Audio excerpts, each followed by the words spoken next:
জাতীয় নাগরিক পার্টি এনসিপির পক্ষ থেকে সারা বাংলাদেশের মুক্তিকামী মানুষকে জানাই আজকের দিনে বিজয়ের শুভেচ্ছা, রক্তিম অভিবাদন। 1971 সালের 16ই ডিসেম্বর আজকের এই দিনে পাকিস্তানি হানাদার বাহিনী আত্মসমর্পণ করার মাধ্যমে বাংলাদেশের অভ্যুদয় ঘটেছিল। স্বাধীন বাংলাদেশের মানুষেরা সাম্য, মানবিক মর্যাদা এবং সামাজিক সুবিচার নিয়ে বাঁচার সংকল্প করেছিল। বন্ধুগণ, এই ভূখণ্ডের মানুষ যুগ যুগ ধরে লড়াই করেছে স্বাধীনতার জন্য, নিজের মানবিক মর্যাদার জন্য, সার্বভৌমত্বের জন্য। 71 সালেও এরকম একটি জনযুদ্ধের মধ্য দিয়ে আমাদেরকে যেতে হয়েছে। এই দেশের তরুণরা, এই দেশের সাধারণ মানুষ, সাধারণ কৃষক, তারা মুক্তি সংগ্রাম করেছিল।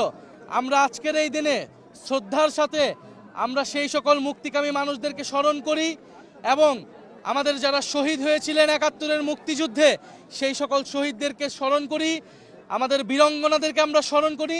তাদের আত্মত্যাগের মাধ্যমে আমরা এই স্বাধীন ভূখণ্ড পেয়েছিলাম। আমরা স্বাধীন ভূখণ্ড পেলেও গত 54 বছরের ইতিহাসে আমরা দেখেছি বাংলাদেশের জনগণের সাথে বারবার প্রতারণা করা হয়েছিল। মুক্তিযুদ্ধের যেই প্রতিশ্রুতি নিয়ে এই দেশ আমরা গঠন করেছিলাম, সেই দেশের আমরা বিনির্মাণ করতে পারি নাই। এদেশে না সাম্য প্রতিষ্ঠা হয়েছে, না মানবিক মর্যাদা, না সামাজিক সুবিচার প্রতিষ্ঠা হয়েছে, বরঞ্চ এই দেশে ফ্যাসিবাদ কায়েম করা হয়েছিল। সেই ফ্যাসিবাদের বিরুদ্ধেই 2024 সালের গণ অভ্যুত্থান এবং গণবিপ্লব সংঘটিত হয়েছিল।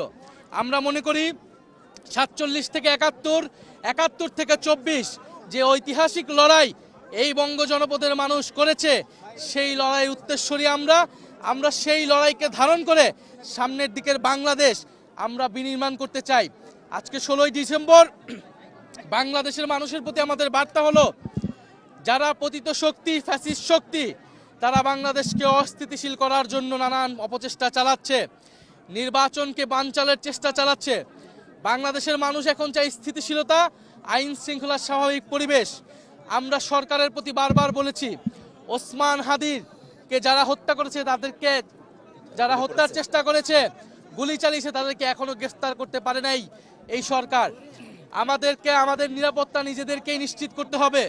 ফলে জনগণের মধ্যে আমাদের সেই সংগঠন লাগবে। জনগণকে আমরা আবারও আহ্বান জানাবো, 5ই আগস্টের পরবর্তী সময়ে আমাদের নিজেদের নিরাপত্তা আমরা নিজেরাই নিশ্চিত করেছিলাম। তখন কোনো সরকার ছিল না, পুলিশ ছিল না। বাংলাদেশ সেই পরিস্থিতির দিকে যাচ্ছে। সরকার পুলিশের উপর নির্ভরশীল করে আমরা আমাদের জীবন, আমাদের জুলাই যোদ্ধাদের জীবনের নিরাপত্তা আমরা নিশ্চিত করতে পারবো না।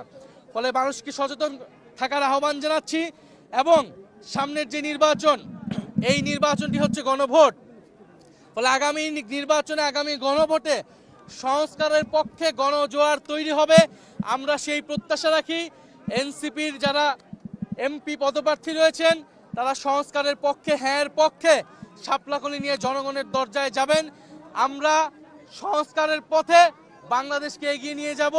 আমরা কখনোই বাংলাদেশকে আর 5ই আগস্টের পূর্ববর্তী জায়গায় ফেরত নিব না। ফলে সেই নতুন বাংলাদেশের, সেই গণতন্ত্র প্রতিষ্ঠার এবং ভবিষ্যৎমুখী রাজনীতির প্রত্যয় আজকের এই বিজয়ে আমরা রাখছি। এবং বাংলাদেশের জনগণের প্রতি আমাদের এই আহ্বান থাকবে যে আমরা ঐক্যবদ্ধ আছি। 71-এর দালালদের বিরুদ্ধে, 24-এর দালালদের বিরুদ্ধে আমরা বাংলাদেশের জনগণ, বাংলাদেশের তরুণরা ঐক্যবদ্ধ আছি। সামনের বাংলাদেশ আমাদের বিজয় আসবে।